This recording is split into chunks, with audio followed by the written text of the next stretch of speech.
예, 오늘은 제8강 요한계시록은 성경이 아니다에 대해서 이야기하겠습니다. 요한계시록은 이 구약의 예언서들과 이렇게 비교해 보면은 요한계시록이 성경이 아니구나라는 것이 확실하게 드러납니다. 첫 번째 왜 요한계시록이 성경이 아니냐 하냐면 요한계시록에는 역사성이 없어요. 요한에 대한 이야기가 안 나와요. 거의. 이 요한계시록은 분량이 꽤 됩니다. 22장이니까 구약의 대연서라고 부를 수 있어요. 구약의 대연서는 이사야, 그다음에 에스겔, 에레미야, 다니엘 이렇게 네 개잖아요. 이 분량상으로 보면 대연서라 볼 수 있는데 이 구약의 예언서들은 이 대연서들은 그 예언자들이 평생에 걸쳐서 하나님께 받은 계시, 말씀, 자기의 삶 같은 게 적혀 있는 거예요. 그래서 구약의 예언서들을 보면 어느 왕, 무슨 달, 무슨 며칠, 이런 게 자주 나와요. 자주 나와요. 왕의 어느 왕 때 일어났는지, 그리고 그때 중요한 사건들, 역사적으로 중요한 사건들에 이 예언자들이 연관이 돼요. 그래서 역사성이 확실하게 있습니다. 그리고 예언을 이렇게 요한계시록처럼 이렇게 뭐 40일인가 50일인가 이렇게 반모섬에서 받았다 그러잖아요. 이렇게 한꺼번에 받지 않습니다. 그것도 이 책에 적혀 있는 게 아니라 사람들이 그렇게 전설로 그렇게 얘기한다 이렇게 말을 하잖아요. 한번 예언을 받으면은 짧아요. 환상을 받아 짧단 말이에요. 그러다가 1년이고 뭐 10년이고 있다가 또 받고 평생을 걸쳐서 받은 것을 다 모아놓은 게 구약의 대예언서들입니다. 하나님이 하루아침에 막 50일 안에 뭐 40일 안에 막 모아서 막 몰아쳐서 예언을 환상이랑 그런 걸 막 모아서 주질 않아요. 다 그렇습니다. 사람의 뇌가 그걸 감당을 못해요. 다니엘서를 보더라도 다니엘이 환상에 그 짐승들이 올라가는 것을 봅니다. 그러니까 이게 그 마음에 근심 걱정이 가득해요. 해석이 안 되니까 보긴 봤는데 나중에 천사가 와서 해석을 해줍니다. 그래도 해석이 잘 안 되죠. 근데 이 요한계시록은 그런 얘기가 막 쏟아져 나와 계속. 이게 말이 안 되죠. 하나님은 그렇게 예언하지 않습니다. 우리가 이 요한계시록을 보면 기껏해야 반모섬에서 이 요한계시록 1장 10절에 보면 1장 9절 10절에 보면 반모섬에서 받은 거, 반모섬에서 이제 환상을 본 거, 그 얘기가 잠깐 나오고 말아요. 요한이 어떤 어려운 상황에 처해 있는지, 무슨 왕 때, 무슨 황제 때, 어떤 몇째 달, 무슨 날에 뭐 이런 거 안 나온단 말입니다. 그때 자기가 반모섬에 잡혀가지고 뭐 어떤 일이 어떤 환경에 처했다는 얘기, 그 요한의 개인에 대한 얘기는 전혀 우리가 알아볼 수가 없습니다. 그리고 또 그 장면이 바뀌면은 내가 보니 이게 계속 그 얘기만 나와요. 그 얘기. 내가 보니 계속 이어지는 거야. 막 무슨 텔레비전 채널 지나가듯이 텔레비전에서 계속 이렇게 방송이 나오듯이 한 방송 끝나면 또 다른 방송이 나오고 또 다른 방송이 나오고 또 다른 방송이 나오듯이 끊임없이 끝까지 나오는 거예요. 너무 내가 보니 그런 걸로 다 이어진단 말입니다. 50일 동안 받았다면 최소한 계속 잠도 안 자고 내가 보니 이렇게 이어질 수가 없잖아요. 50일은 짧은 기간이지만 또 뭐 며칠 있다가 내가 어떤 상황이 있을 때 뭐 하늘문이 열리고 뭐 환상이 보이고 뭐 이런 내용이 나와야 되는데 이 1장 9절 10절에 반모라는 섬에 있었더니 주의 날에 내가 성령에 감동되어 내 뒤에서 나는 나팔 소리 같은 큰 음성을 들으니 이러면서 요거만 좀 구체적이고 그 다음부터는 내가 보니 그러면서 자꾸만 내가 보니로 이제 장면이 바뀌는 거예요. 계속 예언이 바뀌어요. 우리가 이런 것을 구약 예언서를 보면 어떻게 되겠습니까? 구약 예언서들에는 우리가 뭐 대예언서가 아니라 스가랴서를 보더라도 이 스가랴가 소예언서잖아요. 짧으면 짧을수록 뭐 그런 역사성이 줄어들죠. 짧으니까 한 번으로 쑥 보고 마니까 한 번으로 예언이나 환상을 보고 끝나니까. 스가랴서도 이거는 소예언서인데 1장 1절에 이래요. 다리오 왕 제2년 8째 달에 여호와의 말씀이 이뜨 손자 베레가의 아들 선지자 스레가에게 임하니라 이르시되. 또 그 다음에 1장 7절에 보면 다리오 왕 제2년 11째 달 곧 스바올 24일에 이뜨의 손자 베레가의 아들 선지자 스가랴에게 여호와의 말씀이 임하니라. 주로 여호와의 말씀이 임한다는 말로 계속 나오죠. 그리고 이제 또 역사적인 이제 이런 얘기가 이제 쭉 나옵니다. 뭐 3절에 보면 대제사장 여호수아는 여호와의 천사 앞에 섰고, 그래서 그 역사적으로 이때 무슨 일이 있었는지에서 이제 좀 이제 나와요. 스룹바벨 이야기도 나오고 이 예언 환상이 나오면서도 또 그때 당시에 무슨 역사성에 대해서 나와요. 7장에 봐도 다리오 왕 제4년 9째 달 곧 기스레올 4일에 여호와의 말씀이 스가랴에게 임하니라. 그러면서 이제 너희가 70년 동안 5째 달과 7째 달에 금식하고 애통하였거니와. 왜냐면 이 얘기가 뭐냐면 사람들이 와가지고 이제 스가랴한테 물어봐요. 우리가 다시 이제 근신을 해야 되냐 이거예요. 이제 뭐냐면 여러 해 동안 행한 대로 올 중에 울며 근신하리까 한번 이제 물어보러 왔어요. 그때 하나님 말씀이 내린단 말이에요. 그래서 어떻게 이제 하나님의 야단도 치고 이제 그런 얘기를 합니다. 그래서 우리가 구약 예언서를 보면은 이 굉장히 역사성이 있고 그때 당시에 그 선지자가 살던 그 삶, 거기에 사람들하고 충돌하고 어울리고 뭐 그런 삶의 현장이 나온단 말이에요. 에레미야서도 마찬가지죠.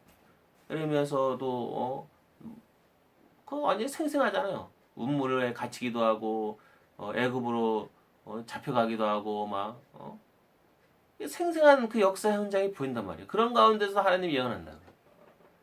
에스겔도 마찬가지죠. 에스겔도. 그래서 구약의 대예언서들은 생생한 그 역사의 현장을 우리가 엿볼 수 있어요. 역사를 그때 그 선지자 당시 어떤 일이 있었는지, 역사적인 무슨 일이 있었는지 우리가 이걸 구성을 할 수 있어요. 이사야서도 아하스 왕 때 북이스라엘 왕들이 쳐들어올 때, 북이스라엘 아람 왕이 쳐들어올 때 선지자 이사야가 아하스 왕 때 가가지고 하나님의 예언을 정하지 않았습니까? 두려워하지 말라. 그들은 불타는 두부찌개이 같다. 너희들 어떻게 할 수 없다 이거야. 곧 멸망할 것이다. 그 다음에 히스기야 왕 때도 놀라운 사건들이 나요. 히스기야 왕 때도 이사야가 나타나서 하나님 말씀을 전하고, 그러고도 또 이제 하나님 자신이 따로 하나님께 받은 예언들을 하는 겁니다. 그래서 이 역사성이 아주 짙어요. 다니엘서도 마찬가지죠. 다니엘이 여러 바벨론 나라, 그 다음에 바사 나라 사이에 두 제국 사이에서 살면서 그 황제들이랑 그 나라에 중요한 일이 났을 때 이 다니엘이 거기 역사적으로 이런 내용이 쫙 나오지 않습니까? 그래서 이 다니엘의 모습이 나온단 말입니다. 예언서에 다니엘이란 캐릭터가 나와요. 사람의 모습이 나온단 말이에요. 하나님이 자기 선지자 했을 때 그냥 자기 말만 전하는 게 아니라 그 선지자와 인격적인 교류를 하고 선지자가 거기서 드러나는 겁니다. 이사야서도 이사야 선지자가 드러나고 에스겔에서도 에스겔 선지자의 그 괴로움과 그런 게 드러나고 에레미야 선지자도 괴로워하고 고통스러워하는 그 에레미야 선지자의 그것이 드러납니다. 선지자들이 괴로워하고 고통하는 그런 모습이 드러나요. 거기서 예언 때문에 고통당하기도 하고 괴로워하기도 하고 다른 것 때문에 괴로워하기도 하고 그런 그 사람 그 예언자들의 감정이라든가 그런 게 생생하게 나온단 말입니다. 근데 요한계시는 없어요. 아무것도 없어. 그 당시 상황도 없고 요한이라는 그 사람에 대한 사람의 캐릭터가 없어. 캐릭터가 없어. 내가 보니 내가 보니로 시작해서 내가 보니로 끝납니다. 이거는 그래서 이 예언서들을 구약 예언서와 이렇게 비교해 보면 역사성에 문제가 있다. 역사성에 문제가 있다. 또 두 번째, 요한계시록은 독창적이지 않습니다. 요한계시록의 내용은 대부분 구약 예언서를 짜집게 한 거예요. 내용이 구약 예언서의 내용을 묵시적 종말론이라는 그 신학에 맞춰가지고 짜집게 한 겁니다. 이건 뭐냐면 유대인들이 해석한 거예요. 구약 예언서를 유대인들이 해석했거든요. 그랬을 때 예수님이 오기 전에 유대인들이 어떻게 해석했냐면 묵시적 종말론, 세상이 멸망한다. 그래서 어떤 구약 예언서를 보면서 어떠한 단계대로 구약 예언서를 이제 여기 구약 예언서 이사야 보니까 뭐 부활이 나오고 뭐 예루살렘이 뭐 군대가 이방 군대 와서 예루살렘을 이렇게 빙 둘러싸고 뭐 하나님이 하늘에서 내려서 강림해서 이방 군대를 다 물리치고 뭐 새하늘 새 땅 이야기 이사야에 나오고 뭐 그런 걸 이제 여기 봐라 그러면서 이제 세상이 멸망할 때 종말 때 어떠한 일이 일어나는지에 대해서 구약 예언서를 가지고 이제 그 한 개 해석한 게 정리한 게 바로 묵시적 종말론이에요. 이 묵시적 종말론에 따라 만들어진 게 유대인들이 해석한 묵시적 종말론, 그 묵시적 종말 신학을 따라 정리한 게 바로 요한계시록입니다. 그래서 요한계시록은 하나님께 계시를 받은 게 아니에요. 계시를 받은 게 아니라 묵시적 종말론에 따라 자기가 배운 것을 정리한 거예요. 정리한 거. 그 저자가 정리한 거예요. 그래가지고 요한계시록은 구약의 다른 계시록은 다른 예언서들은 자기만의 이야기가 있어요. 다른 예언서에 없는 자기만의 이야기들로 가득 찼어요. 이사야에서 나오는 우리가 구약의 4개 대예언서를 보면 이사야에서 나오는 이야기들은 다른 예언서에 안 나와요. 그렇게 분량이 많아요. 66장이나 되는 분량이 많은데도 다른 예언서에는 그런 게 없어요. 다니엘서에 나오는 그 짐승 나오고 뭐 그런 거 다른 예언서는 없어요. 다른 예언서는 똑같은 그런 환상이나 이야기가 없단 말이에요. 에스겔에 나온 에스겔은 뭡니까? 하나님이 구름을 타고 그룹을 타고 구름에 휩싸여서 에스겔한테 오지 않습니까? 그리고 그 예루살렘을 가가지고 거기서 예루살렘에서 어떤 우상 숭배들이 예루살렘 거리랑 성전에서 어떤 우상들이 가득 세웠고 우상 숭배를 얼마나 하는지 그런 이야기가 쭉 나오고 그 다음에 곡 마곡의 왕 곡 이야기 나오고 또 그 전에 부활 죽은 자들이 부활해서 군대를 이룬다 하나님의 군대 이루는 이야기 뭐 이런 이야기 쭉 나와요. 다른 예언서에 없습니다. 48장이나 되잖아요. 그 에스겔이 다른 데는 그런 에스겔에 나오는 얘기가 없어요. 우리가 요한계시록에 있는 말, 뭐 백마, 그 흑마, 뭐 붉은 말, 뭐 청록색 말, 거의 스가랴에 나오는 얘기예요. 스가랴에 나오는 그 말 색깔이에요. 근데 스가랴는 저주 내리는 말이 아니에요. 그냥 세상을 관찰하러 돌아다니는 말이란 말이에요. 근데 네 종류의 그 말 색깔, 네 종류의 말 이야기는 스가랴에밖에 안 나와요. 구약 예언서 다 뒤져봐도 그런 얘기가 없어요. 그래서 구약 예언서들은 전부 다 자기의 독창적인 얘기가 있어요. 그럼 요한계시록 그럴 수가 있습니까? 왜냐하면 구약의 예언서를 종말론적인 안경을 끼고 묵시적 종말론적인 안경을 끼고 묵시적인 종말론의 시각에 따라 구약 예언서들의 내용을 정리한 게 바로 묵시적 종말론에 따라 해석한 게 바로 요한계시록이란 말이에요. 그러니까 다 구약 예언서의 내용을 정리한 거니까 자기 독창성이 없죠. 우리가 그래서 요한계시록을 보면 다 다니엘서에 나온 이야기, 다니엘서가 들어와 있고 이사야서에 있는 내용이 그 이야기가 들어와 있고 그다음에 스가랴서 말 그런 거 들어와 있고 다 구약 예언서의 내용이 대부분 다 들어와서 그걸 순서대로 정리한 거예요. 묵시적 종말론전 순서대로 정리한 거예요. 그러니까 자기 독창성이 없고 다 구약 예언서의 내용이 다 나와요. 구약 예언서의 내용을 다 짜집게 한 거란 말이에요. 그러니까 독창성이 있을 수가 없잖아요. 구약 예언서들 해석한 거니까 묵시적 종말론 신학적으로 해석한 책이 요한계시록이니까 하나님께 새로운 이야기를 받은 게 아니라 새로운 이야기를 계시받은 게 아니라 구약 예언서들을 무시적 종말론적으로 이렇게 정리한 거니까 자기 독창성이 없고 다 구약 예언서의 내용을 인용한 거죠. 인용. 근데 이 요한계시록 저자가 머리를 굴렸어요. 머리를 굴렸는데 어떻게 하냐면 구약 예언서의 내용을 똑같이 해가지고 정리하면 묵시적 종말론은 돼. 묵시적 종말론은 신학적으로 종말론. 근데 그건 성경이 안 된단 말이에요. 근데 이 사람이 나쁜 짓을 했는데 뭐냐면 그걸 개작을 했어. 구약 예언서를 그냥 그대로 갖다가 성경에 넣었으면 그걸 인용이라고 하잖아요. 인용이 아니라 조금씩 바꿔. 다 조금씩 바꿔.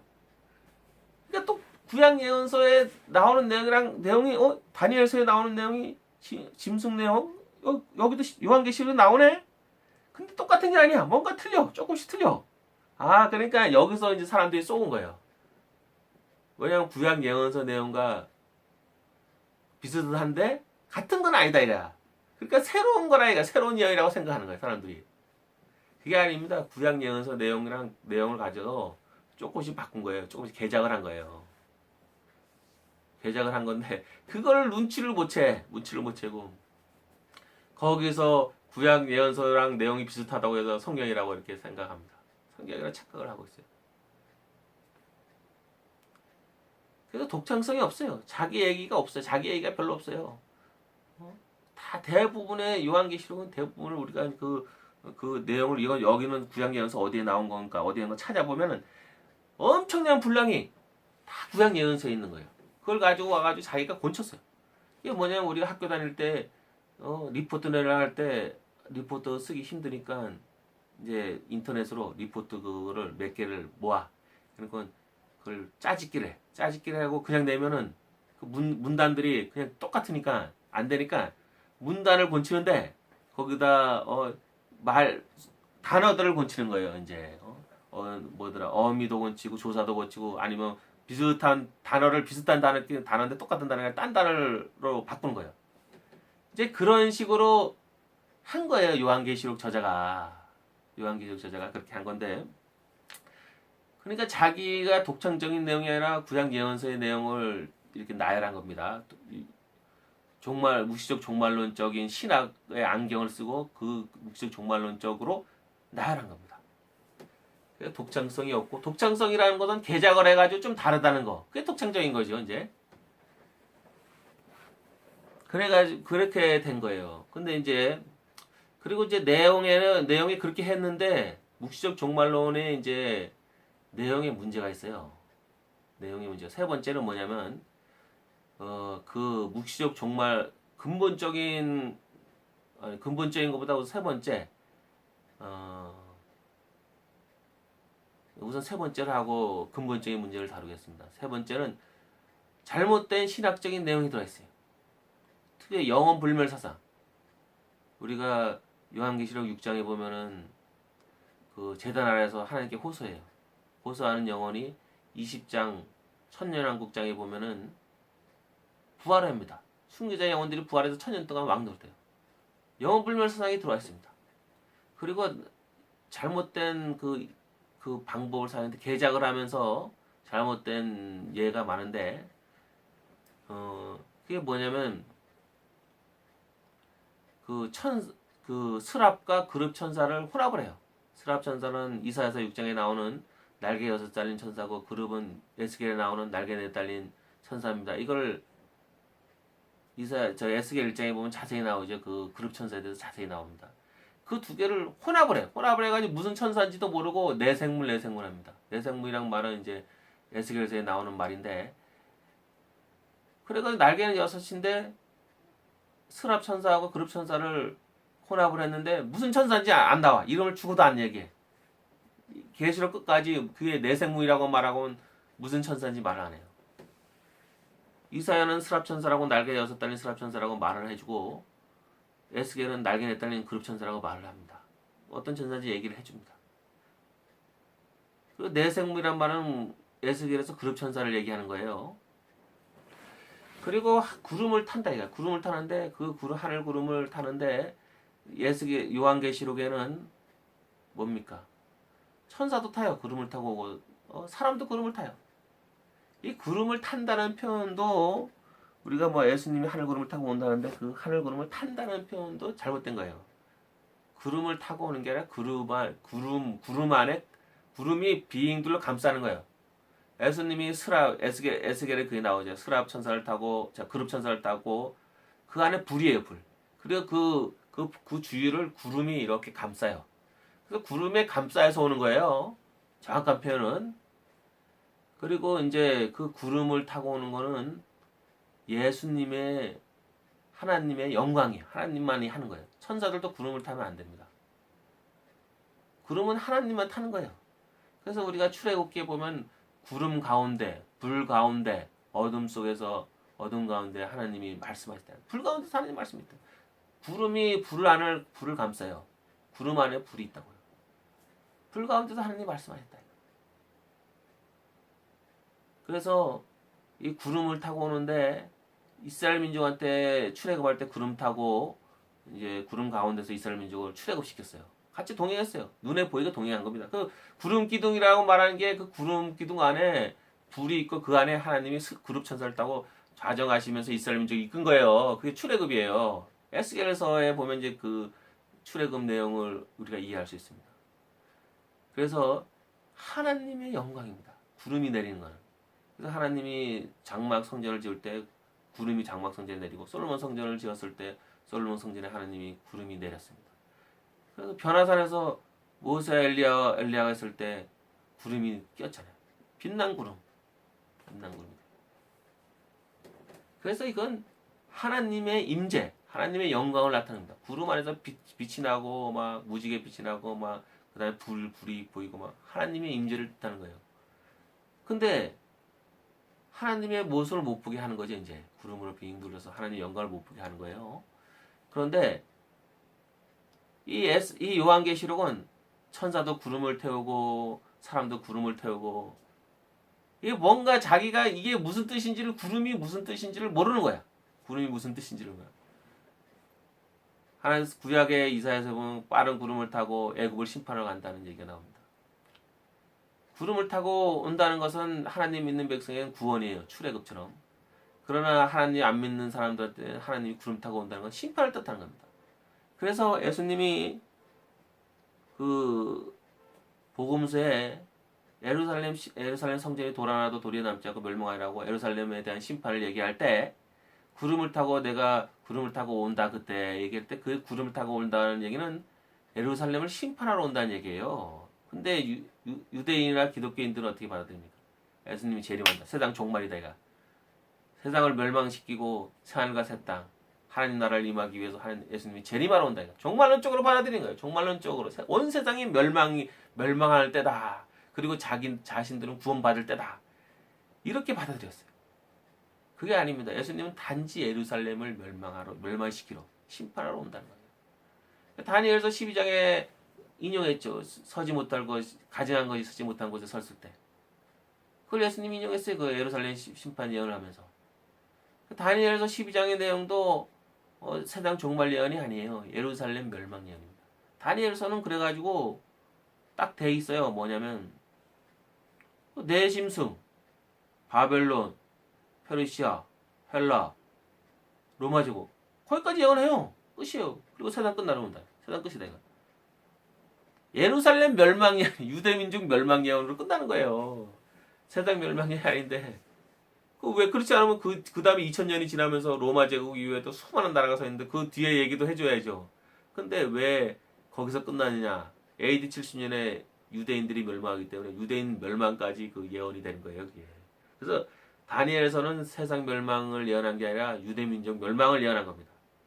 내 민족의 끝에 대해서 이야기하리라. 이게 신명기에서부터 나오는 얘기예요.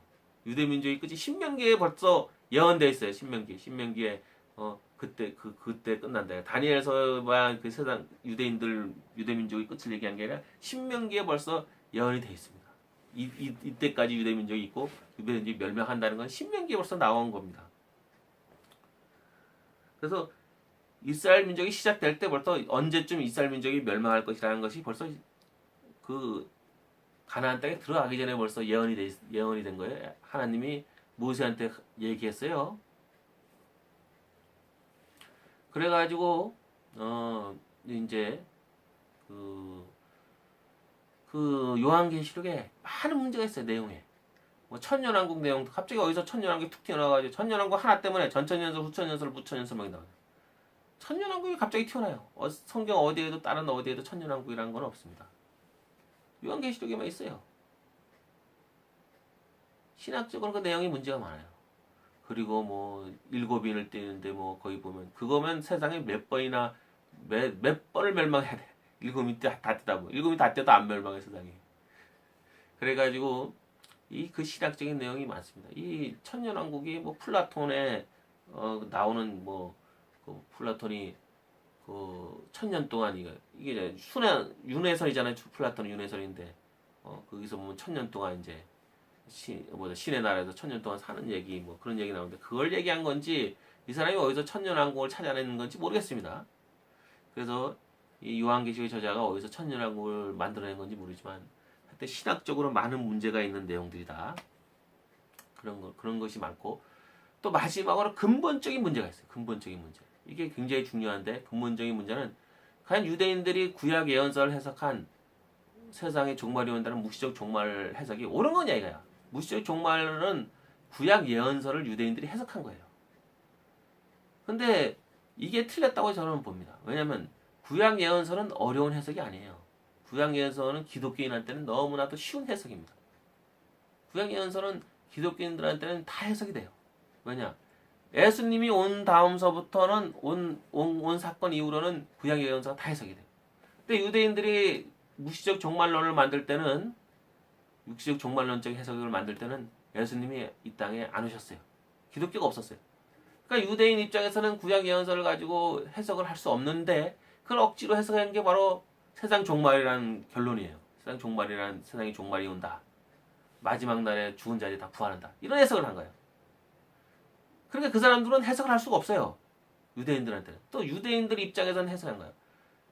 그 사람들은 이방인이 구원을 받고 이방인에게 복음이 전파된다는 건 도저히 받아들일 수 없는 거란 말이에요. 유대인들한테.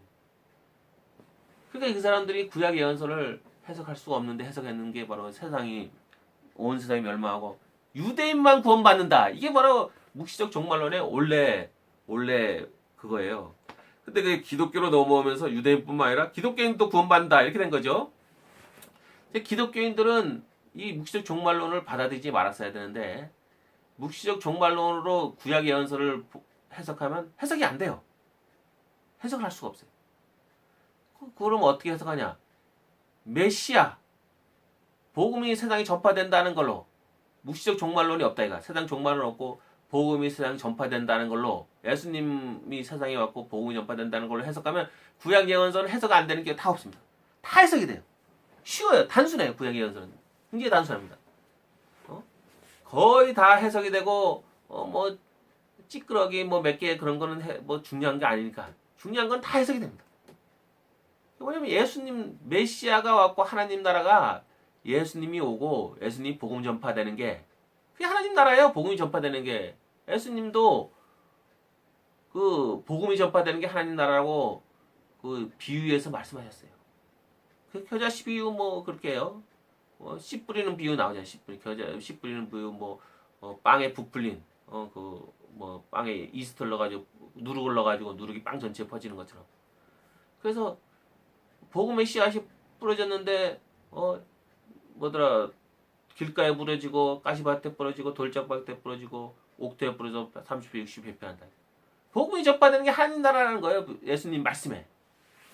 그래서 하나님 나라는 하늘에서 뚝딱 초월적으로 내려오는 게 아니에요. 유대인 생각처럼 새하늘과 새 땅이라고 하늘에서 예루살렘 내려오는 요한계시록처럼 그런 게 아닙니다. 하나님 나라는 예수님 말씀처럼 퍼져나가는 거고 복음이 퍼져나가는 게 하나님 나라입니다.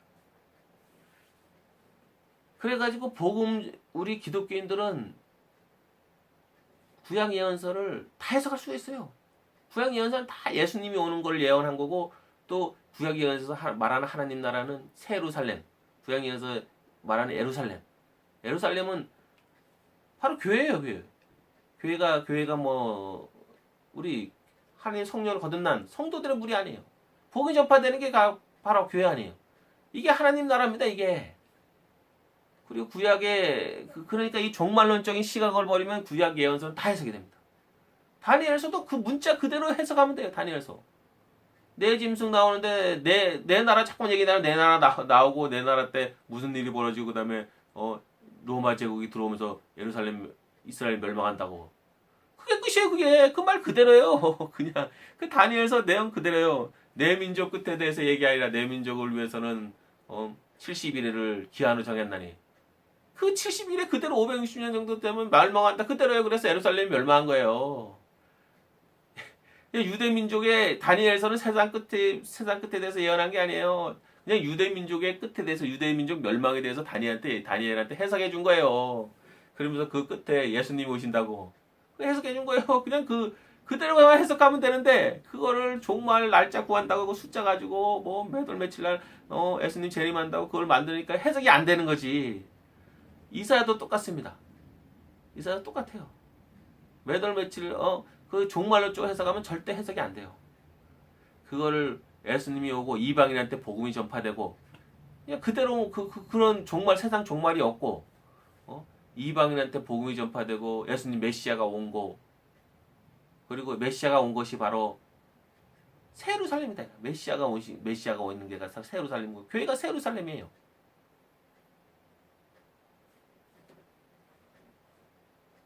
기독교가 퍼져나가는 게 세루살렘이에요. 어려운 해석이 아닙니다. 기독교인한테는 구약 예언서가 다 해석돼요. 해석 안 되는 게 없어요. 근데 그걸 굳이 유대인들의 해석처럼 묵시적 종말론으로 그렇게 해석하려고 열심히 눈을 부리키고 하는데 절대 해석 안 됩니다. 묵시적 종말론으로 해석해봤자 구약 예언서는 점점점 혼란 속에 빠져들어가요. 왜 그런 어리석은 짓을 합니까? 그래서 우리가 구약 예언서를 다시 해석해보면은 과연 구약 예언서가 요한계시록처럼 묵시적 종말론, 세상 멸망을 예언했는가라는 것을 근본적으로 다시 살펴야 돼요. 그래서 유대인들의 해석처럼 구약 예언서가 세상 종말을 예언하고 있느냐? 우리는 다시 해석해봐야 돼요. 구약 예언서들을. 그래서 우리가 구약 예언서를 다시 해석해가지고 결론이 묵시적 종말, 요한계시록처럼 결론이 나오면은 그 요한계시록이 타당하죠. 근데 그럼 유대인들의 해석이 타당한 거예요. 근데 우리가 다시 기독교적인 시각에서 이방인의 복음 전파된다는 시각에서 그 구약 예언서들을 다시 해석해 보면은 세상 멸망을 해석하지 않아요. 세상 멸망을 예언하지 않아요. 구약 예언서들이 쭉 훑어보면 세상 멸망을 예언하지 않습니다. 근데 예수님이 오시고 복음이 이방 민족에 전파되고 온 세계에 복음이 전파된 하나님 나라